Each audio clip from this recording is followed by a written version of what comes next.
So guys, drop off natin sa Socorro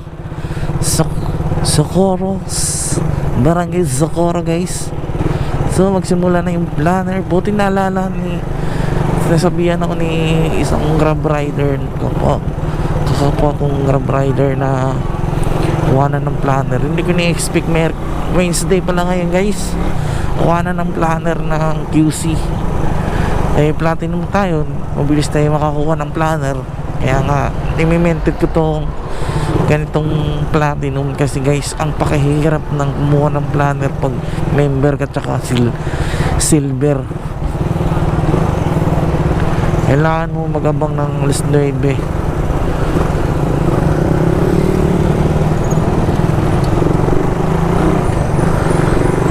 So guys, itong SM Cubao, kabila, kadugtong niya sa Alimon.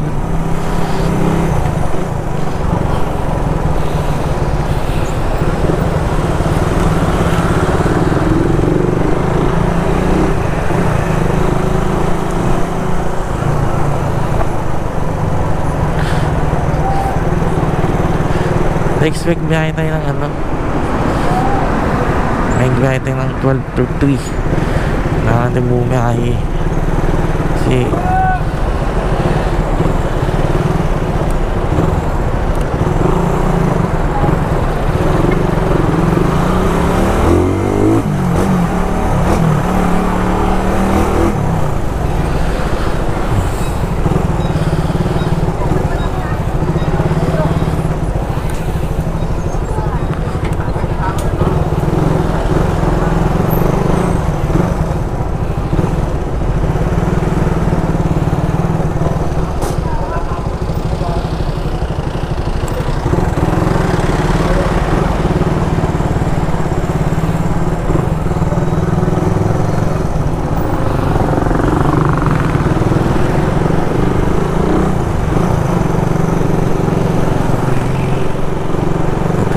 kanina kasi pera wala pang pagkain, wala pa tayo kinita ngayong araw guys.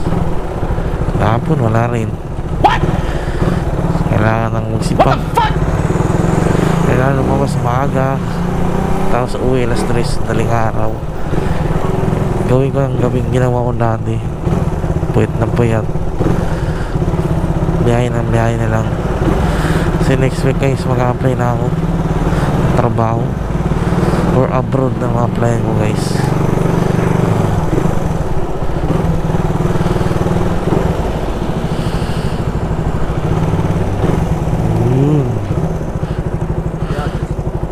Ano pangalan sir? Agnes de la Cruz.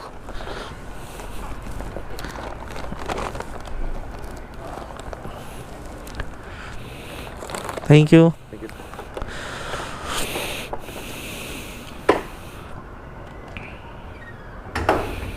So guys, na-drop natin yung booking. Tapos another booking na naman tayo mag-gawin. May pumasok na guys. Chowking Araneta. Tapos pupunta na tayo sa store. Pick upin natin na yung booking. Hintay tayo sa mga ilang minutes. Gawa na yung kasi yung Chowking Araneta mabilis lang din. Like sa mga ibang store ng Chowking, makatagal.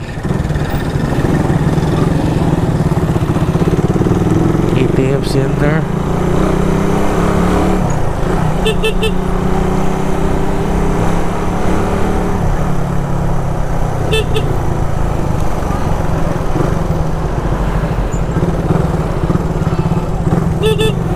Galing mo sir, one way, dyan sa lubong mo.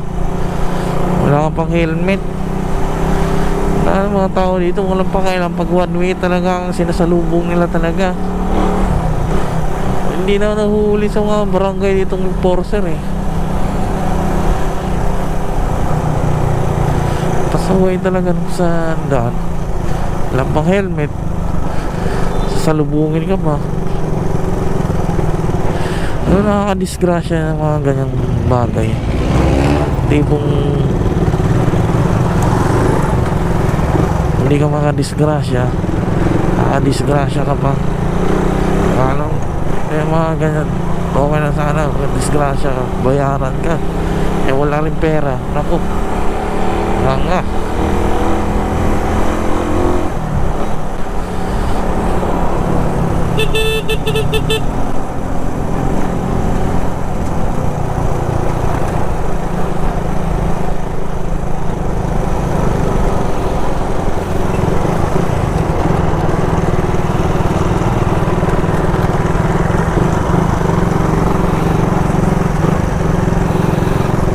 Gutom na ako.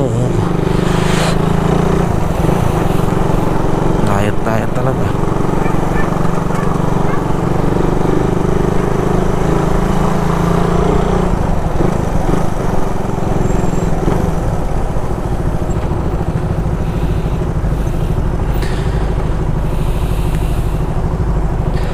So guys, tapusin ko na yung vlog nito.